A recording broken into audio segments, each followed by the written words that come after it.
খাওয়া দাওয়া টাকা পয়সা নাই, গরিব মানুষ, শুকায়া কাঠ হয়ে গেছে, দেখতেই বোঝা যায় হত দরিদ্র। রাসূলের এমন একজন সাহাবী ছিল যার নাম হলো জুলাইবিব। নাম কি?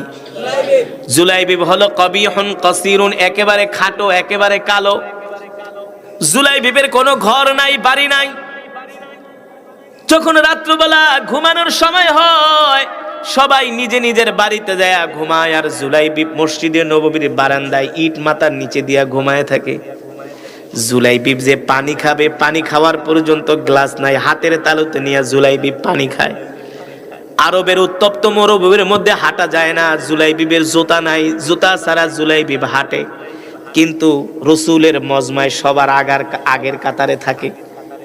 রসুলের মজমায় সবার আগের কাতারে থাকে। আল্লাহ রসুল তো দয়ার নবী, মায়ার নবী, ভালোবাসার নবী। তিনি জুলাইবিবকে সব সময় খেয়ালে রাখেন যে জুলাইবিব কি করে। জানে জুলাইবিব গরিব মানুষ, খাইতে পায় না, কেউ ডাকও দেয় না। আল্লাহ রসুল ডাইকা ডাইকা জুলাইবিবকে খাওয়ায়। ইয়া জুলাইবিব, তাল তাল, আসো আমার সাথে খাও। ও জুলাইবিব, তুমি আমার সাথে খাও। জুলাইবিব আত্মমর্যাদাশীল, অনেকে ডাকলে খেতে যেতে চায় না, লজ্জা পায়, লজ্জা পায়। এমন কিছু মানুষ আছে সমাজের মধ্যে, গরিব কিন্তু কারো কাছে মুখ ফুটে বলে না। আছে কি? আছে না? কারো কাছে মুখ ফুটে বলে না। ক্ষুধা পেটে, কিন্তু মানুষের সামনে যায় ভাব নেয় যে তার পেটে ক্ষুধা নাই। এমন আছে কি? আছে না? এটা আল্লাহ রসুলের সাহাবীদের চরিত্র। কারো সামনে নিজের ইজ্জতকে বিকায়া দেয় না।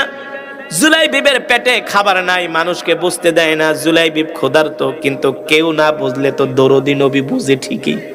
জুলাইবিবকে ডাক দেয়, তালিয়া জুলাইবিব, ইমশিমাই, আমার বাসায় চলো, তুমি আর আমি একসাথে খাবো। সুবহানাল্লাহ। রসুলের কাছে কাছে থাকে জুলাইবিব, সবার আগের কাতারে জুলাইবিব। আল্লাহু আকবার।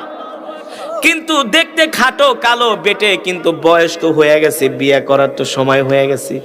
আরে যার ঘরই নাই, বাড়ি নাই, খাওয়াই নাই, তার আবার বিয়ে কিসের? ঠিক না? গরিব মানুষ বিয়ের কথা বললে কয়, বেটা তোর ঘর নাই, বাড়ি নাই, খাওয়ান নাই, আবার বিয়ে করবি কি? নিজেই তো খেতে পারস না। ঠিক কিনা বলো? সমাজের কিছু মানুষ এমন উঁচু নিচু কথা বলে কি বলে না? অথচ আল্লাহ রসুল বলছে, তুমি যদি বিবাহ করো, আল্লাহ তোমার রিজিক বাড়ায় দিবে। কি করবে? আল্লাহ তাআলা শুধু বলে একটা না, মাসনা ওয়া সুলাসা ওয়া রুবা। এই কথা কইলো তো আপনারা আমার উপর খেপবেন, মা বোনেরা খেপবো। কয় একটা না পারলে দুইটা, তিনটা, চারটা পর্যন্ত করো। আল্লাহ তাআলা বিয়ে করলে দারিদ্রতা দূর করে দেয়, দারিদ্রতা মোচন করে দেয়। সুবহানাল্লাহ।